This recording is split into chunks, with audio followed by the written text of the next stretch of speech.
¿De quién está enamorado Saúl? Está verdaderamente enamorado con todos estos ataques de delirio. Y bueno, yo decía, sí está enamorado. Está enamorado quizá de esa pareja que lo excluye. Parece estar más encantado con la relación que tiene Elisheba con ese otro. Entonces, por supuesto que hay en una lectura, aunque uno no haya consultado a Freud, a uno le despierta esa sospecha de que hay por ahí un componente libidinal o un componente homosexual, ¿no? Que fíjense, platicando con una maestra, nos decía, bueno, esto también es muy típico, este deseo homosexual, cuando una pareja pues celosa, que tiene ataques de celos, resulta que también se siente muy interesado en las características, en que su pareja le cuente cómo era su exnovio, ¿no? O ese con el que cree que lo engaña, ¿no? Y yo creo que es algo que pues seguramente nos ha pasado, esa curiosidad de saber cómo era el otro, qué tenía de bonito el otro, qué tenía de mejor el otro. Y que bueno, Freud en el caso de estos, de llegar a este extremo, pues le daba un componente homosexual, ¿no? Que es como el rasgo que distingue a los celos delirantes de los celos proyectivos. Decía, hay en efecto una fantasía de infidelidad, pero sobre un objeto que es del mismo sexo al nuestro, ¿no? Y entonces uno dice, bueno, ¿y cómo llegó a esto Freud? Bueno, Freud obviamente pues lo hace a partir del análisis de muchos de sus pacientes, y en particular en este artículo que les mencionaba hace alusión a dos pacientes paranoicos que le dan las herramientas necesarias para llegar a esta conclusión de la vertiente homosexual. Y del primer paranoico que él platica, decía, bueno, es que fíjense, él en efecto reconoce que tiene ataques de celos, pero algo que ha notado es que esos ataques devienen después que él tiene un encuentro sexual con su esposa. Y entonces uno diría, bueno, Freud también se preguntaba, bueno, ¿cómo? Pues si así uno medio se contenta, ¿no? Pues si tienen relaciones sexuales, ¿por qué después recaían estos ataques muy violentos? Y bueno, Freud decía, bueno, es que eso ahí lo que me da a mí a sospechar es que una parte de la libido heterosexual se satisface en efecto con ese coito que tiene con su esposa, pero algo queda que le da impulso a esos ataques de celos, esos ataques ciegos de celos. Y él decía que hay una componente, una vertiente de la libido que tiene un carácter homosexual y que es la que explica ese comportamiento tan extraño. Que también le pasa al personaje de la novela de David Grossman, porque muy marginalmente Saúl lo comenta en algún fragmento, porque ni siquiera hay capítulos en esta novela, y dice, bueno, me doy cuenta que la vida sexual con mi esposa ha terminado, pero de vez en cuando, estando pues dormidos en la madrugada, yo despierto y me siento pues, atacado por el deseo, agarro a Elisheba y ahí nos damos un agarrón y terminamos y no nos decimos nada, nos volvemos a dormir y al día siguiente nadie dice nada. Nadie dice, pues estuviste bien, ya ves que te quiero a ti, que no te engaño. No, era un completo silencio. Y bueno, obviamente, en el caso de delirio, los ataques de celos eran constantes y esto empata muy bien con lo que señalaba Freud de esta satisfacción de la libido heterosexual y ese sobrante no tan despreciable que tiene una componente hacia ese objeto de deseo del mismo sexo, ¿no? Y entonces, este artículo es muy genial, Freud lo explica muy claramente y él, descubre otro mecanismo con el cual explicar la salida a la homosexualidad, ¿no? Y él decía que precisamente analizando a sus pacientes paranoicos de persecución y homosexuales se daba cuenta que había ahí un mecanismo de una inversión de afectos que era común a estos dos tipos de afecciones. Y en el caso del paranoico perseguido, la inversión que señala Freud era esta, ¿no? Que decía, bueno, pues este paciente mío que se siente perseguido, que siente que lo quieren asesinar, resulta que después de análisis nos damos cuenta que quien cree que lo persigue es, por decir, su papá o un tío, pero que era un objeto de amor, antes de este delirio de persecución, era su objeto de amor. Y a Freud le causaba mucha intriga porque, bajo los mecanismos de la represión, alguien que era tu objeto de amor se convertía en tu perseguidor o alguien que te amenazaba. Y en el caso de la homosexualidad, Freud descubría una inversión similar. Él decía, no son pocos los pacientes homosexuales que en su análisis confiesan haber tenido en su infancia un ataque muy violento, un ataque de cuidado, de recordar, de celos hacia otro hermano o hacia un niño, porque, bueno, en algún momento sintieron muy claramente la amenaza de que les podía él robar el amor de su madre, ¿no? Y entonces uno dice, ájale, o sea que un ataque de celos más cosas, ¿no? Pero digamos, esto es como lo importante. Un ataque de celos en la infancia puede estar relacionado en el hecho de haber tenido una elección de objeto homosexual. Y entonces Freud decía, y pasa lo mismo ahí que en el paranoico de persecución, porque resulta que el niño que siente una rivalidad, una hostilidad y un odio muy fuerte por ese hermano que le podía robar el amor de su madre, obviamente es un sentimiento pues que él que le es catalogado como negativo, lo reprime porque confiesan que tuvieron ganas de matar a su hermano, obviamente no lo pudieron llevar a cabo, hubo una impotencia por llevar a cabo esa hostilidad. Y bueno, pues por asuntos de la educación y de los valores, bueno, ese odio se reprime, pero después emerge como un deseo hacia ese que era mi rival. Es decir, el hostil robamamás se convierte después en un objeto de mi deseo inconsciente, ¿no? Y que es este mecanismo el que, bueno, obviamente no podemos hacer un análisis detallado y preciso del personaje de la novela, pero embona bien, ¿no? O podemos notar un acercamiento a esta vertiente homosexual que en efecto, por vía de los ataques de celos delirantes, se llega a Saúl, ¿no? Y entonces, bueno, obviamente después de leer esta novela y leer el artículo de Freud, pues uno luego empieza a pensar, a ver, ¿qué tipo de celoso soy, ¿no? ¿Estoy enamorado del amante de mi novia o no? Y entonces es muy interesante esta novela y a mí me gustaría, para saltar a la siguiente obra, resaltar un episodio importante en este delirio de Saúl, y es aquel donde, ya no se los conté para hacerlo en este momento, donde Esther descubre por qué Saúl sospecha que el amante de su esposa es alto, es rubio, pelo en pecho, muy guapo y extranjero.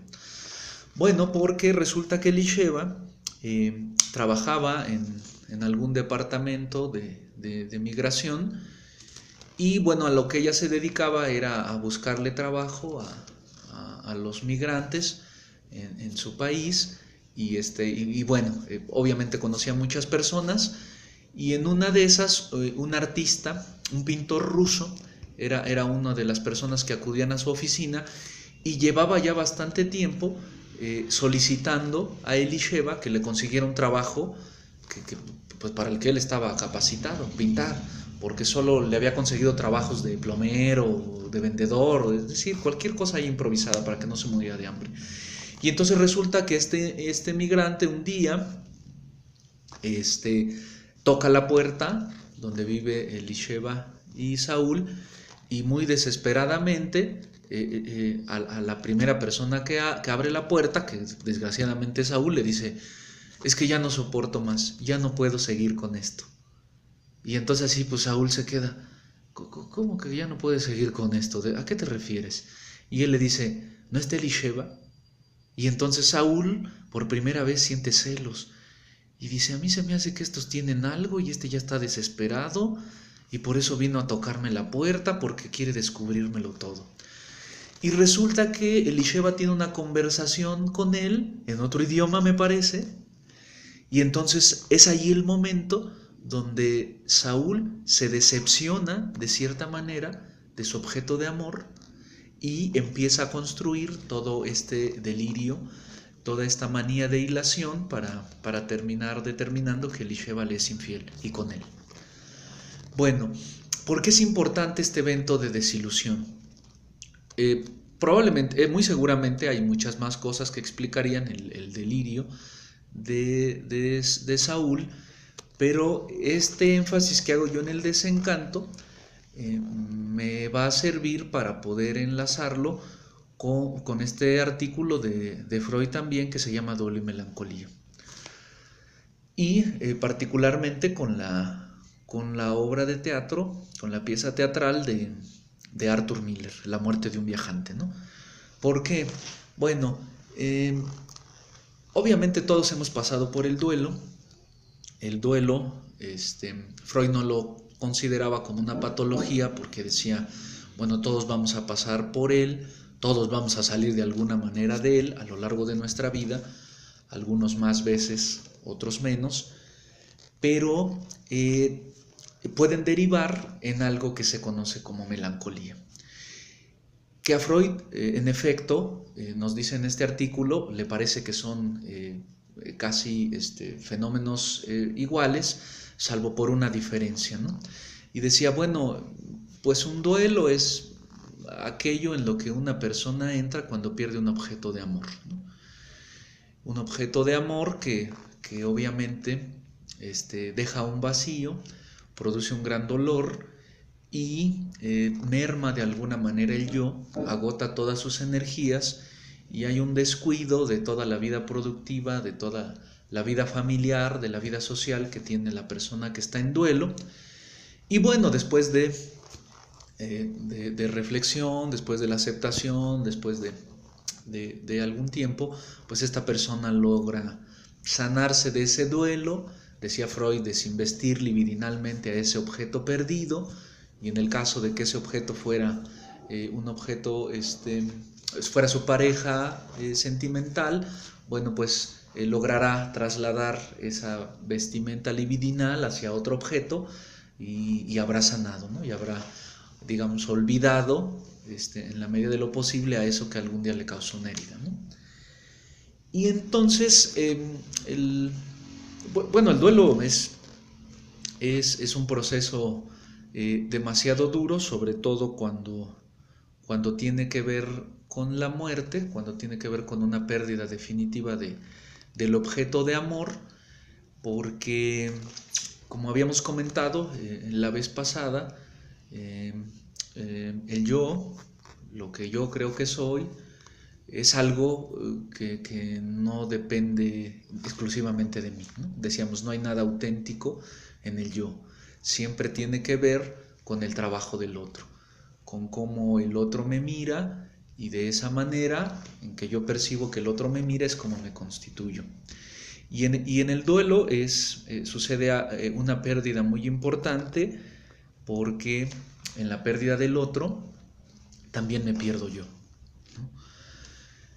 Y uno dice: bueno, ¿cómo? ¿A quién le llora uno cuando alguien muere, ¿no? ¿A quién dedica uno sus lágrimas cuando uno pierde un objeto de amor?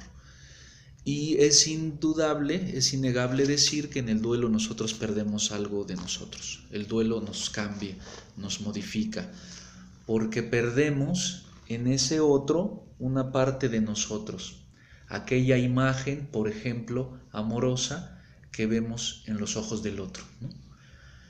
Ya les he contado yo de una tía que yo tenía, una tía que tenía esquizofrenia. Y fíjense, yo siento que leyendo este artículo de Freud, que bueno, todos tenemos muchos ejemplos cómo mostrarlo, pero en el caso mío siento que en efecto, al haber perdido a esta tía, perdí una parte de mí.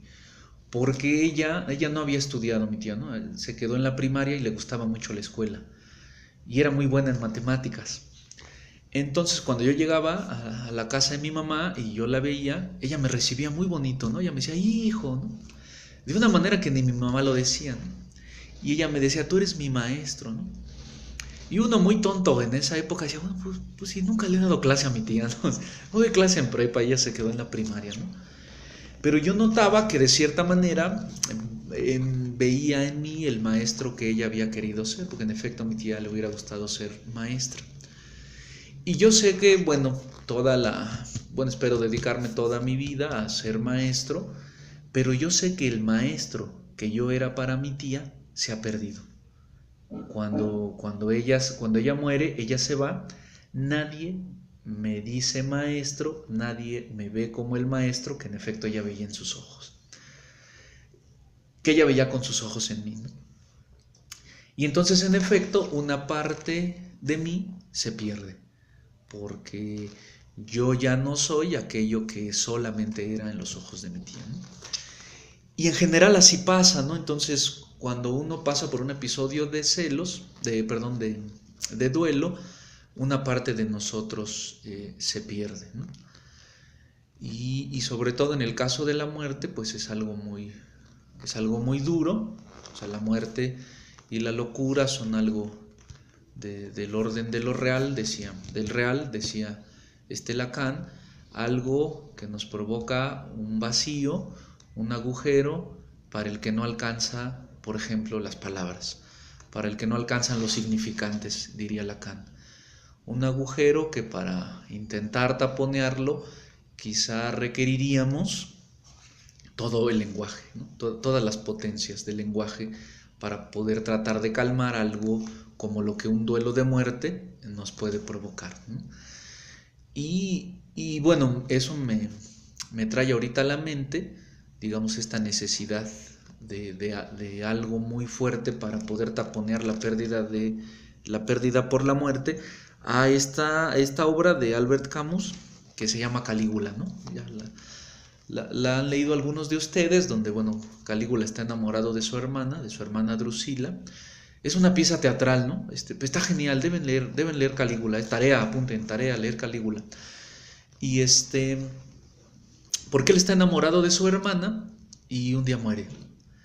Y entonces Calígula queda ensombrecido, obviamente está terriblemente herido, y uno de sus sirvientes, además amigo suyo, se le acerca y le dice, ¿qué podemos hacer por usted, amigo Calígula, ¿no? Y entonces él, ante la pérdida irreparable de su hermana y de su objeto de amor, le dice, solo lo imposible podría sanar la herida que yo siento. Por eso, lo que te pido, le está diciendo a su sirviente, es que me consigas la luna. Solo tener la luna, algo tan imposible, podría sanarme de la pérdida de Drusila.